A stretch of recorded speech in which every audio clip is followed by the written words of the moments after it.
Thank you. I appreciate you coming, and I appreciate the press for being here. And I'll be available for 30 minutes to take questions. But I want to make the announcement that I am here today to release a plan that I have for balancing the budget and cutting in the first year $1 trillion.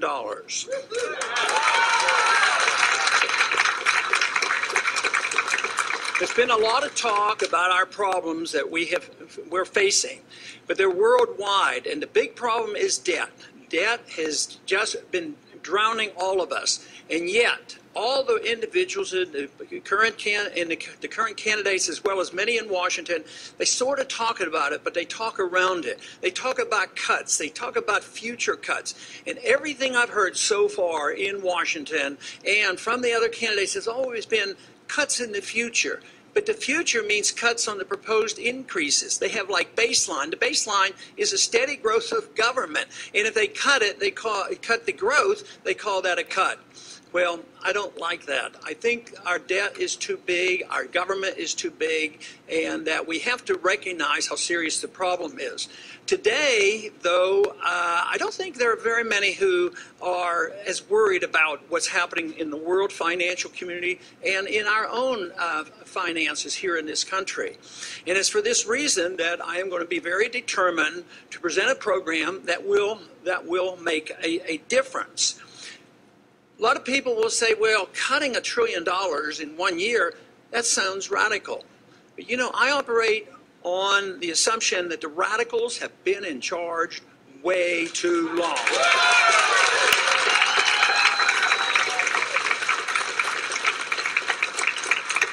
Both from left and right, we have heard the arguments that deficits don't really matter. And they really haven't mattered for a very long time, or we wouldn't have this debt. But it essentially changed about 40 years ago when we gave license to the Federal Reserve to print money if we needed it. So therefore, there were no restraints on the spending. So if you wanted entitlement spendings to go up or militarism expenditures go up, the Congress just passed it, and they never had to worry about, collecting it in revenues. They say, well, we'll borrow it, and they borrowed a lot, but eventually they had to print a lot. And as long as the Federal Reserve has been there, they're what I call the facilitator. They facilitate big government. If the Fed wasn't there to print the money when we needed it, this would have ended a long time ago. But it is the appetite for big government that has prompted all this spending, and we have to attack it. Otherwise, we must not believe it's a serious problem. But it is serious. I thought it was serious, and I thought it would lead to a serious problem many, many years ago. And of course, there's a lot more people saying, well, it does sound like it is getting serious in 2008.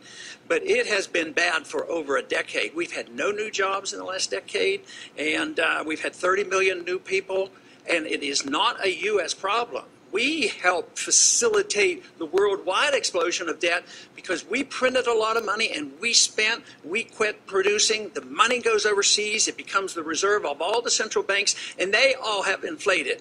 But the final fact that it makes it stop is debt.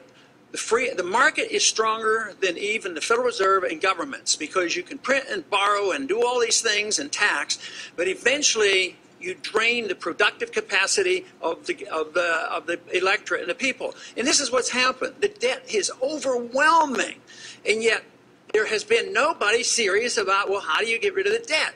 You have to cut the spending. And this is what my proposal deals with. And it's broad, and it has to be broad because I think we spend everywhere. We cut significantly from the militarism, not 1 penny from the veterans and not 1 penny from defense, from the militarism.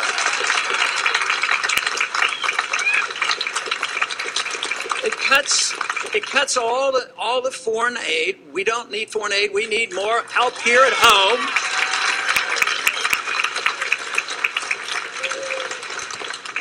But we cut a lot of the domestic spending as well. We get rid of 5 departments, and that's a start. There are in these departments that we cut, there are some important places there that we didn't just close down. Many of those important parts of each of those departments will be held in, in another department or outside of a major department. So nobody gets laid off immediately. They get laid off through attrition because we're going to learn to live with a lot less government, and we don't have to keep hiring more and more people to replace those who should be retiring.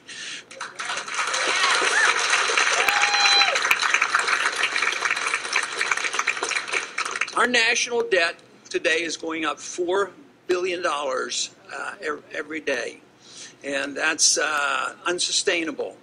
Just to maintain the war in Afghanistan, it's $12 million an hour. I mean, just think of that. And even the generals are coming back, and they're saying, maybe we're halfway. Maybe we've won half of it. Well, from my viewpoint, we're not doing so well. And from the viewpoint of so many of those active military people who have now been supporting our campaign, they're saying, no, it's really time to come home. So, this means from every place. And we have to address both. The other candidates have not offered this. I don't believe they think it's very serious. They think they can just tinker around the edges. But I think the American people are ready for some honest thinking and honest reforms. And it isn't that difficult for me to do this because I have personal beliefs. Fortunately, my personal beliefs coincide with what the Constitution says.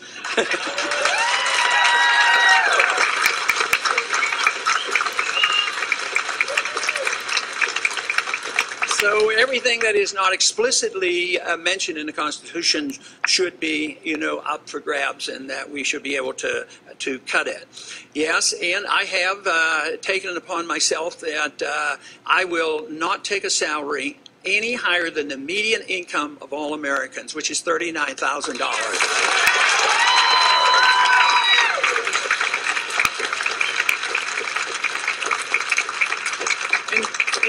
And just to make that point, although I don't generally talk about this very much, but when I first went to Congress in the 1970s, I chose not to participate in the retirement fund because I believed it was abusive and not fair to the taxpayer. Yeah.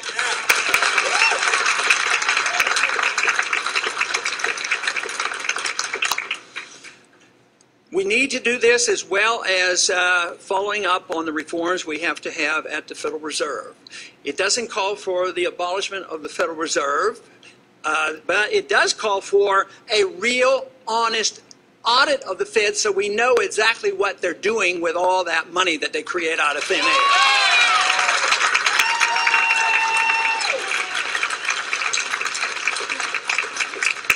But it also sets the stage for true reform and phasing out of the Federal Reserve by legalizing your right to constitutional money, competing currencies which would provide the transition. A lot of people will say, well, this is, pretty extreme, pretty excessive, but I go back to the whole thing that I think we have had extreme spending and extremism in the growth of our government, and it's time now we say that we have to cut. And I have a personal conviction that this will not hurt anybody. You cut government spending, that goes back to you. You get to spend that money. The people get to spend the money. It isn't spent by the government, and therefore we will have a greater prosperity. This idea, this economic idea, which is based on a great fallacy, and the fallacy is that the consumer drives the economy. Well, if you think about that superficially, you say, yeah, that's right. If I go out and buy stuff, then the manufacturer will have to make it for me.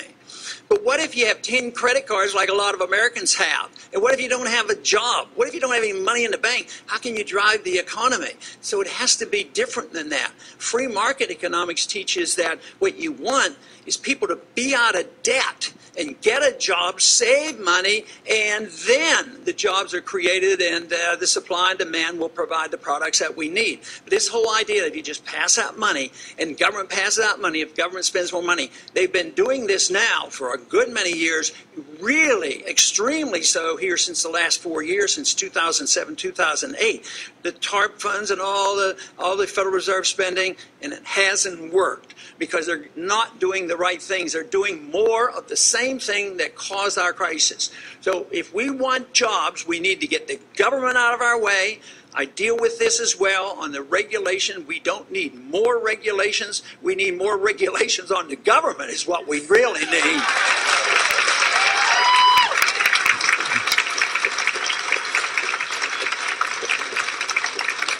The proposal protects Social Security beneficiaries, but it also does something new because I cut so many other dollars. We can take care of the elderly, the people who are dependent on programs such as medical programs and the veterans benefits.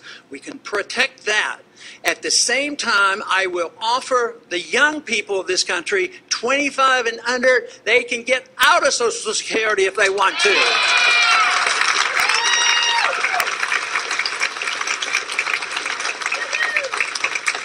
But basically, a program like this only works if the people endorse it, obviously. One person can't do it, but one person can lead the way.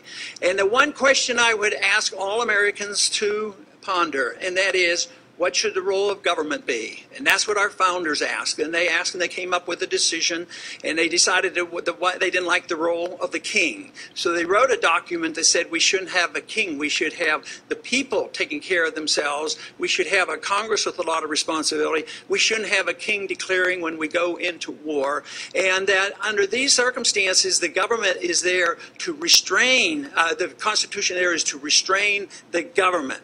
So if we do this, I am absolutely convinced it is the only road to prosperity. More freedom, more prosperity, more government, less liberty, and more poverty. It's no more complex than that.